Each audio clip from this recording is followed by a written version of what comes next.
Hello guys, Stepan here. I'm finally back with the videos on the chess theory. I'm finally continuing my series on the Sicilian, and as promised a long time ago, I'm going to continue with the pin variation of the Sicilian, or better known as the Rossolimo attack, also known as the Nyezhmetdinov-Rossolimo attack, named after two great players, of course, and Rossolimo is the most common name, but I think most players refer to it as the pin variation of the Sicilian. Now this variation is probably one of the most useful weapons for white to have against the Sicilian, because it sort of dampens black's attacking chances and black's counterplay, which is the normal idea behind the Sicilian defense. You tend to survive the opening as black because you give white some initiative and then try to have a lot more initiative in the center afterwards. Well, most variations of the Sicilian tend to be very aggressive. Now, the pin variation or the Rossolimo attack tries to stop black's plans. Now, after e4 and c5, knight to f3, knight to c6, which is one way the player with the black pieces could playing the old Sicilian with knight to c6, not going for d6 or e6 or g6 or something else. Here black gave a chance to white to pin his knight, or not to pin his knight yet, but to attack his knight in a way which makes black's position rather uncomfortable. Now the Rossolimo attack starts after the move bishop to b5. And this move has a simple idea. The idea behind the move bishop to b5 is to give up the light squared bishop for the knight on c6, and then to close down the pawn structure with the move d3 and sort of solidify the light squares without needing the light squared bishop. And well, that's the simple idea behind it. Now black could respond in basically 4 different ways, and the game could go totally different from what white is expecting, but the general idea behind bishop to b5 is fairly simple and actually easy to understand for players with white, and it could be easily built on if you choose to play this opening. Now, I think, well, I'm studying myself. I have never played it in a tournament game, but I've been preparing to do so for a long time, and I think I'm actually going to implement this seriously into my repertoire. I just think that there's a lot of variations in which white could go terribly wrong, and so it requires a lot of study. Now I'm going to continue with 4 main responses for black: g6, e6, d6, and knight to f6. Knight to f6 being the least common one and I think the worst one. Now the first thing you should note is that the move knight to d4, which black often plays in some variations such as the Grand Prix attack or some other closed Sicilian lines after the knight has moved to c3 and the bishop has gone to b5 on move 3. In this variation, it doesn't work that well. Now, in the normal closed Sicilian lines, white will usually respond with bishop to c4, but in this position, it's actually fine to take this knight and close down the position with either d3 or to simply castle. If you simply castle here, then you are going to play c3 in the future. If your bishop gets harassed, then you're going to put it on c2 and have a fairly solid position. So the move knight to d4 on move 3 for black doesn't really work, and this pawn is going to be a liability. Now, if black chooses to defend it with the move e5, then f5 is always an option, and you can already see that white's development is much better. White has already castled. The only thing that black has done is that he'd moved his pawn from c7 to d4. Now, if you think that's fair compensation for a developed bishop and for a castled king, then I think you have to reconsider. So okay, the move knight to d4 doesn't really work. So after the move bishop to b5, black should choose one of the following. The most common continuation for black is the move g6.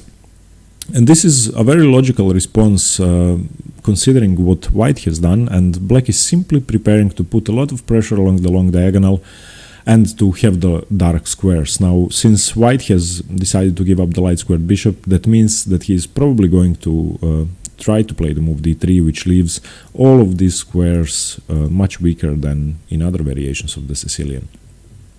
We are going to go over 2 main moves for white, and The first one, the most obvious one, is castling. The second one is bishop takes c6. So let's go over bishop takes c6 first. This is what white is intending, so let's just go with the plan. So bishop takes c6. Now black of course has two ways to recapture. I'm sorry. I think the best way to recapture the bishop, well, arguably the best way, it's pretty much the same engine-wise. You have to choose because the games will look completely different depending on which way you take. The best way should be d takes c6, because that opens up your pieces and you are solidifying your queen side, but you are, well, you are not getting another pawn close to the center, which seems sensible in, well, chess theory. After the move d takes c6, white should simply continue with the move d3, and black will play bishop to g7. Now, from here on, white could either castle or prevent black from pinning his knight on g4 with the move h3, which I think should be your preferred move. If you just castle, then black of course always has the option of playing bishop to g4 and giving up his light squared bishop, and that might seem like an advantage for white, but it actually isn't, because you need your knight to defend these squares. So I think h3 should be played. Knight to f6 for black, knight to c3, castles, bishop to e3. You are simply developing all of your pieces. Black has to defend b6, queen to d2. You are preparing to rid black of his bishop on g7, which is his main defender. e5 should be played by black, getting some control in the center. Now taking the pawn isn't really isn't really a good idea. Let me show you the variation. So if you take the pawn here, this is actually much better for black, because black can capture here. And if you try to take the knight, then of course your knight is hanging here on e5, so that doesn't really work. You would have to go desperate with the move knight takes f7, and after knight takes d2, knight takes d8, then knight here would give black almost better position. I think black is slightly better here. Black could even consider this move, and now I think the pawn structure is just better for black. Black is going to be able to put pressure on these pawns and eventually come up slightly better in this position. So let's go back. After knight to f6, knight to c3 castles, knight to e3, b6, queen to d2, e5. Just don't take the pawn, because you are going to have a weakened position. Black of course doesn't have to play e5 in this position, but I think it's the best move, because black is trying to prevent the move d4 in some lines. So from here on, if you're white, don't take on e5, you should play bishop h6, just trying to exchange the bishops, and after queen to d6, bishop takes, queen to d6 is now of course defending the pawn, because in some positions this pawn is actually going to be hanging, and black wants to play rook to e8 comfortably. So now bishop takes g7, king takes, castles, rook e8, and now a4. This move, the move a4, you have to remember, with white in positions in which black recaptures on c6 with the d-pawn, because you want to put a break on black's move b5. Now b5 is of course prevented here. If he plays that, then a takes, c takes, knight takes, and the square is sufficiently defended.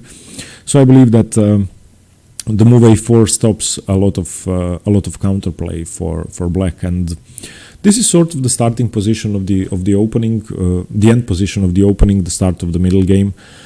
And well, the common plan for white is going to be to attack on the king side. You should always follow the opening principle or the middle game principle, in which you attack along your pawn chain. So if your pawns are facing to the king side, then you should attack on the king side. And you should consider ideas such as knight to h2 and f4. You should open up these lines. The black king is weakened because the bishops got exchanged, and I think white has a perfectly playable position, especially considering that this bishop is most likely going to be much worse than both of these knights. If you consider this knight going to e2 and then after f4 recapturing here, I think white has a lot of attacking chances. So that's what should happen after d takes c6. Just remember to play d3, to castle, and then to exchange the bishops. The move h3 should be played, because you don't really want to allow white to exchange his bishop for your knight. Now, after bishop takes c6, black could of course decide to capture with the b pawn, which makes more sense positionally. After b takes c6, black is bringing another pawn to the center. And now you have to, well, you have to approach the position differently. Firstly, I think you should castle here. So castles and bishop to g7. Here you have two options. You can either play rook to e1, or you can play d3. Now, both moves are eventually going to be played. Let me show you d3 first. After d3, I think black's best idea is to either play e6, knight to e7, or to try rook to b8. Now, rook to b8 is sort of tricky for black, because black isn't really threatening to take the pawn. White has two responses here. The first one should be knight to c3, because black doesn't really want to give up his bishop for your knight. The second one, after rook to b8, could be knight b to d2, because black can't really attack this pawn, can't really take this pawn. The pawn is attacked twice, but there's a simple tactical trick that if bishop takes, rook takes, then you can play knight to b3, trapping the rook. So you are definitely going to be material up. If in this position bishop takes, you can also simply play rook to b1, once again winning material, so that doesn't work. So after d3, rook to b8, you don't really have to be worried about losing this pawn. You should just continue developing your knight. I think knight b to d2 could be, well, could be a worse option, because your knight should go to c3, and you are going to keep the move d5 on hold for black for a little longer. But knight b to d2 has its advantages as well. I mean, the c4 square looks very nice for the knight, but until this pawn gets eliminated, it won't really work. There's one idea, and that's playing rook to e1, knight to f1, and then knight to g6, and then in conjunction with the moves h4, h5, that could be a good plan. But let's continue with the most sensible continuation. So b takes c6 castles, bishop to g7, rook to e1 should be played. Instead of d3, I think this is a better approach. And in this position, black will normally play the move knight to h6, and there's a fairly simple reason for that. Now, in this position, you want to actually strengthen the weak diagonal. So the best move for white is pawn to c3, and after castles, white is going to play d4. You're trying to break in the center and break up black's well, not pawn chain, but his pawn on c5. You want to get a huge center, and black should take c takes d4, and play d5. And now this is one of the most critical lines in the Rossolimo attack. I think, well, there's a huge amount of theory and a lot of games from this position. Let me just turn on the live book. There's a nice win by Boris Gelfand from this position, played against Inar Kiev in 2016. I would advise you to watch that game. There's also a very nice game between Areshchenko and Wei Yi from this position. So this is a very theoretical line, and in this position, white basically only has one response, and that's the move e5. This move has been played 153 times before in strong players' games, so this is definitely the way to go. Now, the reason black has played knight to h6, as you can see now, the f5 square is freed up, because white had to play e5, but that's actually not the reason. Black in this position is going to play the move f6. Now after f6, white should take. Playing the move e6 just weakens the position too much, because black is going to be able to round up this pawn and capture it. It doesn't really work. So a simple move such as queen to d6 could lose a pawn for white. So in this position, after f6, white should capture. E takes f6, e takes f6, and now h3, once again preventing white from pinning your knight. And now black's idea was to play knight to f7, and knight to f7 is strengthening black's king position, and in some variations, black could find an ideal square for his knight. If you imagined the knight going to d6 and then either to c4 or to e4, depending on which of these pawns becomes a liability first or moves first. If the pawn advances to b4, if the b pawn advances to b4, then the c4 square is just an ideal outpost for the knight. So remember this plan for black, playing knight to h6. The move might seem ridiculous at first, but If you follow these lines, then it actually makes a lot of sense. After knight to f7, white should simply continue with knight to c3, and you should use this square with the white pieces and get the knight to c5. Now, of course, black has a backward c6 pawn, white has a weak isolated d4 pawn, so the position is fairly balanced, it's almost equal. White stands slightly better. But this is, let's say, the critical position of the Rossolimo attack, which you should definitely remember if you decide to capture the knight on move 4. So just remember the differences if d takes c6 or b takes c6. I would definitely advise you to look at least 10 or 15 games with each move, games by grandmasters. You can find them on chessgames.com, you can find them in databases, you can find them in books. And just try to get a feel for the position, especially if you play this variation with black. If you face this variation with black, you should be prepared. And if you're playing with white, it's completely different if white takes with the b pawn than if white takes with the d pawn. So okay, after g6, taking here is one option. The more sensible option, in my opinion, is castles. You don't have to capture immediately. Now, after castles, black can continue with bishop to g7.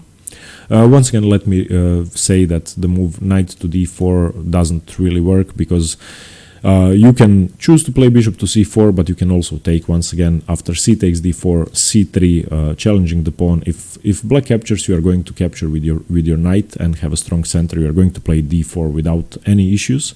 But after a6, bishop to e2, bishop to g7, d3 should give you a much better position. In this position now, if black captures, you are going to take with your c-pawn, and you're just going to have a huge center. Taking with the knight is okay as well. Once again, you can advance your pawn to d4 and play f4, and if you imagine having these three pawns here, then black just has no center and has no play. You are much better. So after castles, knight to d4 is not an option. Black should continue with bishop to g7.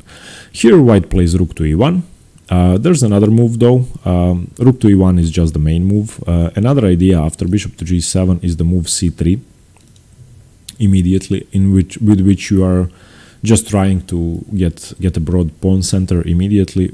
Here black should play knight to f6, and now white plays rook to e1, castles, h3, e5, and now d3. And here in this is probably what I would love to have the most in this variation if black played this way, even though well, okay, let's just go over this.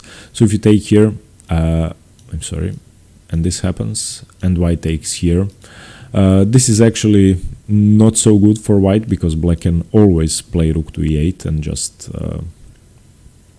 attack your knight. If you try playing here, then this position doesn't really work either, because black can take on d4.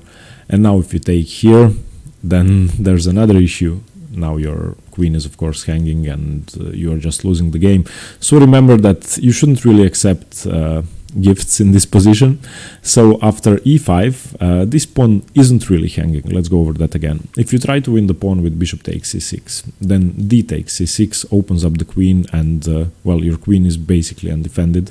After knight takes c5, if you try to win a pawn, a simple move, rook to e8, wins the pawn back. If you just move your knight to f3, you have given up your center, and black is going to recapture the pawn. If you try to defend, then c takes d4, c takes d4, and knight takes e4, lost your pawn back to black's great advantage. If you of course can't take the knight, we just showed that, so rook takes e5 would win the queen. So remember that in this position after e5, you can't get tempted to win the pawn. Instead of that, you should simply play the move d3, solidifying your center. After d3, black is going to play d6, knight b to d2, bishop to d7, knight to f1, and you can get your knight either to e3 or to g3. Now a6 should be played, and bishop to a4, b5, bishop to b3. You want to provoke either knight to a5 or c4, which would be a mistake. Black's best move still is knight to a5, and now bishop to c2 and queen to c7. This is the start of the middle game in this variation, and I think white has a perfectly playable position. It's equal according to the engines, it's almost all zeros, but I think this knight is misplaced. and I think the knight is going to have to go back into the game via c6, where it came from. And black is actually the one that has to worry about the pawn break, and d4 is inevitably coming, so I would always rather have white in this position. So that's the move c3 on move 5. You can, after castles and bishop to g7, if you play c3, just remember that you are playing c3 in order to break the position up with d4. So after knight to f6, rook to e1, castles, h3, e5, don't take the pawn, play d3, and you're most likely going to end up with your bishop here. Your knight is most probably going to go to g3. It could also go to e3 and stare at the weak d5 square. And that's basically your plan. Now, the idea behind this opening is that white is going to prevent black's counterplay and attack himself. So this is trying to get the Sicilian defense in reverse, in my opinion, and that's why I love the Rossolimo attack, and I think especially this variation is definitely worth exploring. Now let's go back to the main move. After bishop to g7, we just went over c3. The main move, though, is rook to e1, not trying to go for d4 immediately. Here, black should play knight to f6, and here you can't give black time. This is probably the most theoretical line, and let me see how many games were played from this position. Okay, there were over 1500 games from this position, and by far the most popular move is what I'm about to show you, which I think should be played always. That's the move e5, and with this move you are just asking black to defend from move 6, and this is the most aggressive way to play. Black of course continues with knight to d5, knight to c3. You wouldn't mind an exchange, of course, if black captures here. Then there are several ways to recapture. There are two ways to recapture, but d takes should be your weapon of choice, of course, because you want to solidify this diagonal. Don't be tempted to bring more pawns into the center or to break with d4, because this game is now going to look completely different. You are going to have attacking chances along the e file and along the d file, and you are going to use your bishops to break through black's position. So just accept doubled pawns on the c file and accept that black has more central pawns, because you are going for an attack. But after knight to c3, black isn't going to take. Black has a much more sensible move, and that's trying to remove your bishop from the b file, and that's with the move knight to c7. And this move also does one more useful thing, and that's preventing the move e6, which could be deadly in some positions. Now your bishop is attacked. You placed it on b5 in order to exchange it for the knight on c6, so you are going to do that. Bishop takes. In this position, black should always take with the d pawn. Now knight to e4 should be played by white, and you can already see that white has a lot of attacking opportunities in this position and a lot of tactical tricks. I mean, in some positions even knight to f6, if the king is still on e8, would work, because knight to f6 check, pawn takes check would of course win the bishop. So black has to be extra careful, and that's why black is going to play knight to e6 here. And that's I told you that this move was useful because of that as well. It did chase off the bishop and force it to trade on c6, but it also defends in a critical moment for black. Here you have to continue with your normal Rossolimo plan: pawn to d3, solidifying your center, castles, bishop to e3, developing your pieces, putting some pressure on the c5 pawn, b6 defending, queen to d2, once again trying to exchange the bishop on g7, knight to d4, and here, taking with the bishop isn't good, of course. You don't want to give up your bishop. You should take with the knight, undouble black's pawns, give him a torn pawn in your position if you want. That's one name for it. So after knight takes d4, pawn takes d4, bishop h6, you're going to exchange the bishops. Of course, black can't take here because he's losing an exchange, but you have given black a much better pawn structure. I mean, the same pawn structure as yours, but you have a liability on e5, and you have undoubled black's pawns. And in this position, black continues with the move c5, and now is your turn to prove your opening advantage. Black stands slightly better here. Taking on g7 could be played afterwards. You don't have to play that immediately. There's one attacking plan that I'm about to show you, but there's also some things you have to be wary of, and that's the fact that black's bishop is now coming to b7, and in some positions after the move e6 and the queen coming to h4, you could be under a lot of pressure as well, and that's why you can't afford to waste time in this position. And I think the most sensible move here is pawn to h4, and with this move you are trying to open up black's position. It's as simple as that, not giving him enough time for bishop to b7 and let's say queen to d5 or some other attacking ideas. So now you're just trying to checkmate black, and f4 could be played, g4 could be played. These positions could get crazy. I've done some analysis from this position on, and it's there's a lot of fireworks in this position. There have been 12 games with the move bishop to b7, about 8 games with the move queen to d5. So both moves revolve around attacking white. There's one attacking idea which I quite like, which has only been played 3 times, and that's the move f5. And now it has been played by grandmasters, of course, and in this position I think white should simply take en passant, and after he takes f6, accept the fact that black has traded off white's main weakness, the pawn on e5, even though it has solidified his king side. So yeah, this is the way to approach that. If instead of f5 black plays something normal, such as queen to d5, then bishop takes g7, king takes g7, and I think the move queen to g5 should be played, just emphasizing the fact that you're about to play h5 and open up the position. And even though it's equal, even though the edges don't seem to give white any advantage, I would always rather have white here. Firstly, the e7 pawn is about to drop. Okay, it's about to be traded off if black can recapture on e5 after that. But from here on, black should be really careful, and black is the one who could go terribly wrong. Not too many bad things could happen to white. I mean, okay, bishop to b7 and you can hang a mate in 1, but be careful. So, okay, that was this position after castles, and we just went over the move g6 on move 3, and this is what you are going to face 3 out of 4 times. I think this is by far the most popular move and the critical variation, and it actually combines ideas of the closed Sicilian and the dragon Sicilian. And this is what you should be prepared for the most. Now let's go over the second most popular move. After bishop to b5, the second most popular line is the move e6, and that's preparing to put the knight on e7. Sometimes you are going to see that in the g6 lines as well, but most commonly black will not want to weaken all the dark squares by moving both his g pawn to g6 and his e pawn to e6. After e6, once again, you don't have to capture the knight immediately. Once again, knight to d4 doesn't work because you can take, and especially if black is going to play e6 and then e5 to solidify, it's a waste of time. So white should just castle, knight g to e7. And here you can also play two different ideas, same as the g6 line. You can either play rook to e1 or c3. I think rook to e1 is the more sensible idea, especially now that the bishop isn't going to go to the long diagonal.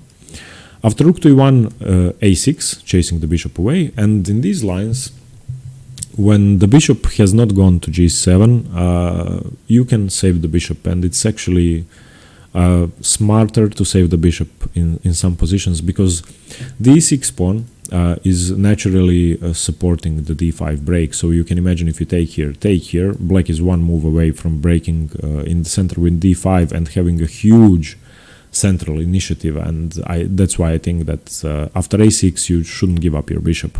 e6 is sort of a game changer in the Rossolimo attack, and you should be prepared to play bishop to f1 and just, well, you haven't wasted the tempo, you've managed to castle and you have put your bishop on f1.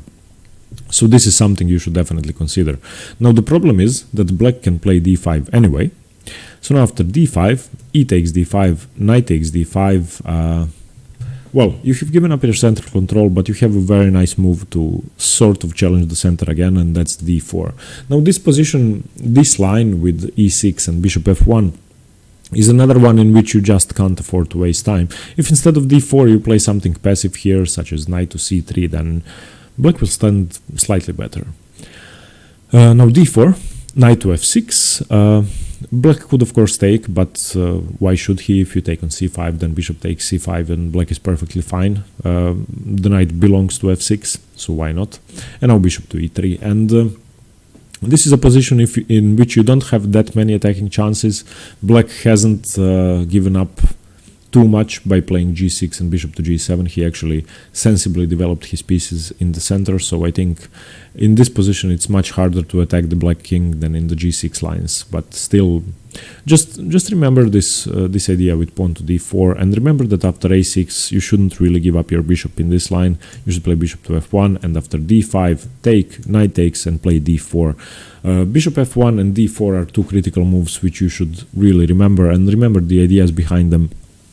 The whole position is going to revolve around these squares, sorry, not this one, and you should try to keep as much control over them. Now, after knight g to e7, you don't have to play rook to e1, you can play c3 and try to have more control in the center. This is a completely different idea, and it also frees up the c2 square for your bishop. So now after black plays a6, you can play bishop to a4, and after b5 you can play bishop to c2. And as you can see, this is a completely different setup. Your rook isn't on e1 and your bishop is on a whole other diagonal, putting pressure on the black king. The problem is that you have given black two tempi to develop his bishop to b7. Now after bishop to b7, once again, you can't waste time. Strike in the center. You have time to play d4 to open up the position. You should do that. So d4, c takes d4, knight takes d4.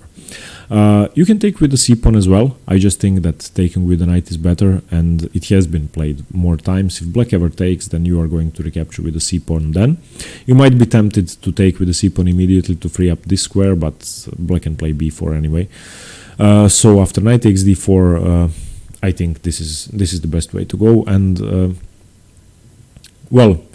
this is the starting position, and you have to assess the position and see where your weaknesses lie and where your strengths lie. Now, your biggest weakness is of course this diagonal, and probably the fact that black is going to have a minority attack on the queen side and weaken your pawns. And thirdly, your knight is undeveloped, and if you want to develop it, you have to move your bishop first.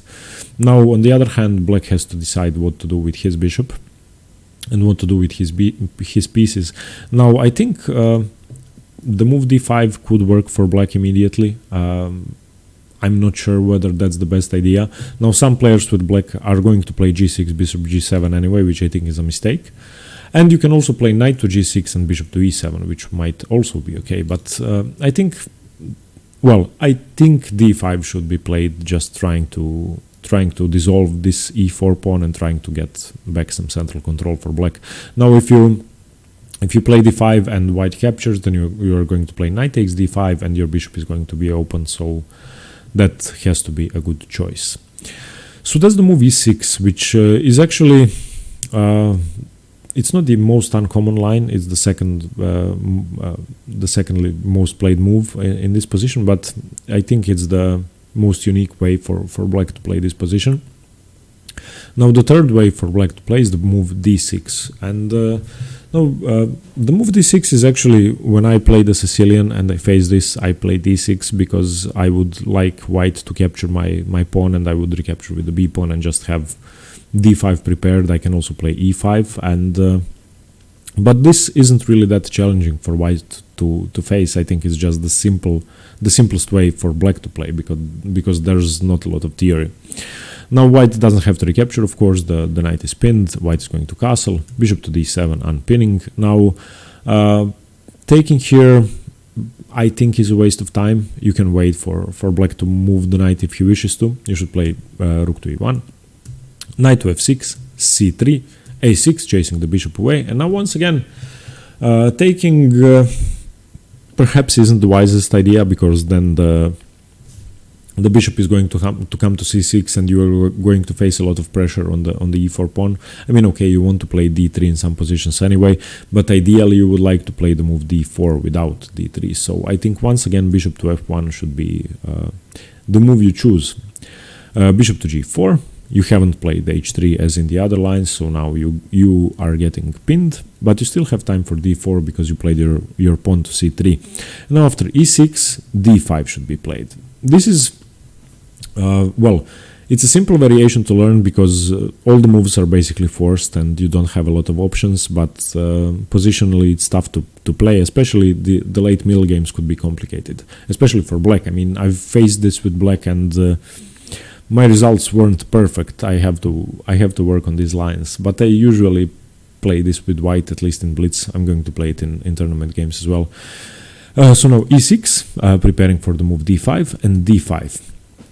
Now in this line, the position is fairly complicated, but black should be prepared to play aggressively and to play tough positions which are hard to calculate.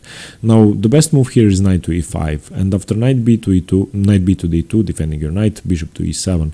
And even though there's a lot of tension in the center, neither side should really relieve the tension early. Black should strive to castle his king and to try to develop his pieces, and white should just let black decide what to do. Perhaps play h3, perhaps play bishop to e2 in some positions, perhaps play the move c4 and b4 and try to open up the position that way. In any case, this is one of the only lines in the Rossolimo attack in which the engines think that white is almost winning. That's because white has a lot more space and probably more active pieces. And I think that's not an objective. That's not an objective assessment because black isn't really that much worse. Now, from this position on, there were no games played, but I think this could easily happen, and you should be prepared for that. In this position, after the move d4, the most common move for black is actually c takes d4. This is what humans play. I mean, this is what the most common move is. I'm not sure that that's the best option though. So after c takes d4, e5 should be played by black now, and after d5, knight to d4. This is what the theory says should be played, and there were a lot of games, strong games from this position, over 80 games. And I think the best game you should definitely see from this position is Anand Garamian from 2016, which Anand had won convincingly. And in this game, in that game, Anand managed to get a slight advantage and then to hold on to it. Now here, the most common move is bishop to e3. That's what Viswanathan Anand played, and now knight to f3 was played by Garamian. And here, g takes f3, of course, and bishop to d7. So now it's tough to say whether white holds an advantage. I think white's king isn't that unsafe, and the pawn structure seems fine, and the bishop on f8 is of course locked down for now. But I'm not sure that I would like to have white in this position. Well, to be honest, I wouldn't like to have black either. This is just the most common way people play. So let's go over that again. After castles on move 4, okay, d6 castles, bishop to d7, rook to e1, knight to f6, c3, a6, bishop f1, bishop g4, d4. I think the best way for black to play would be the move e6, which I have showed you. So now e6, d5, knight to e5, knight bd2, bishop to e7. But stronger players than me usually choose the move c takes d4, so perhaps you should play that. That might be simpler. C takes d4, c takes d4, e5, d5, knight to d4, and now of course you can't take, your queen is hanging, but bishop to e3, knight takes f3, g takes f3, bishop to d7. So these are two ways this position could go, and I wouldn't feel comfortable in any of them. Of course, with the black pieces, with white, I would probably rather have this position. But yeah, so this is what you have to remember. After the move d6, just castle, and after bishop to d7, which is definitely going to be played, don't take the knight, play rook to e1, knight f6, c3, preparing d4, and black has to play a6, bishop f1, bishop g4, d4. And now this is for black to decide.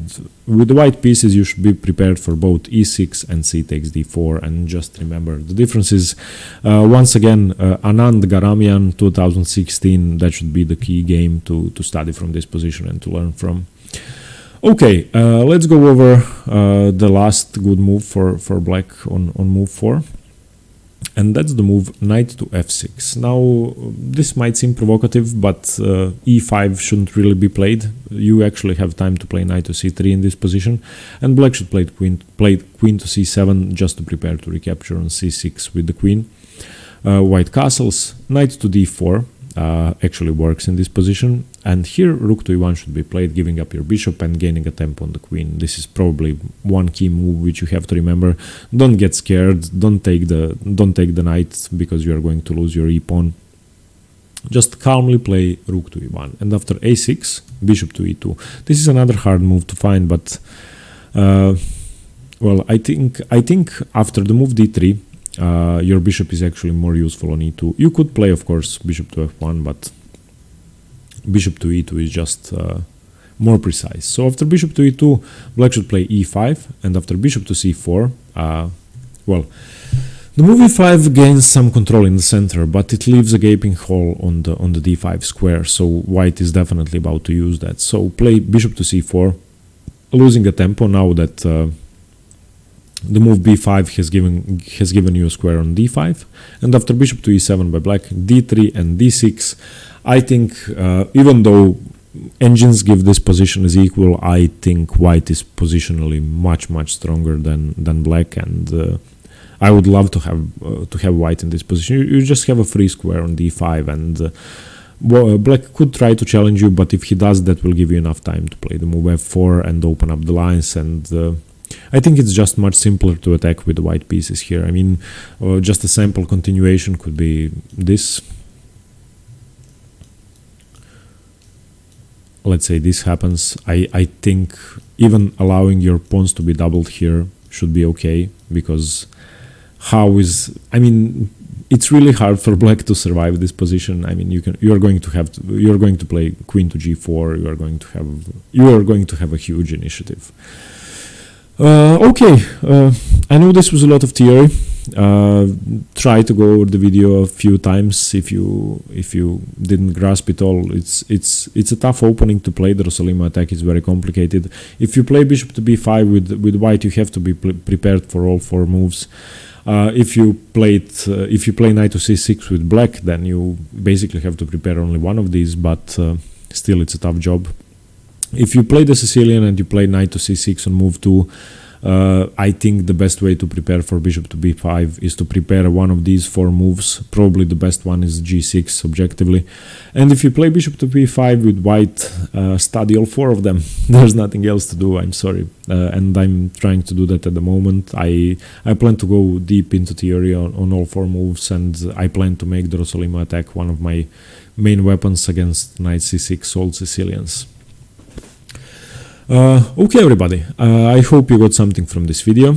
I'm going to continue with the theory of the Sicilian defense. After I finish that, I'm going to do the Semislav, and yeah, stay tuned for more chess.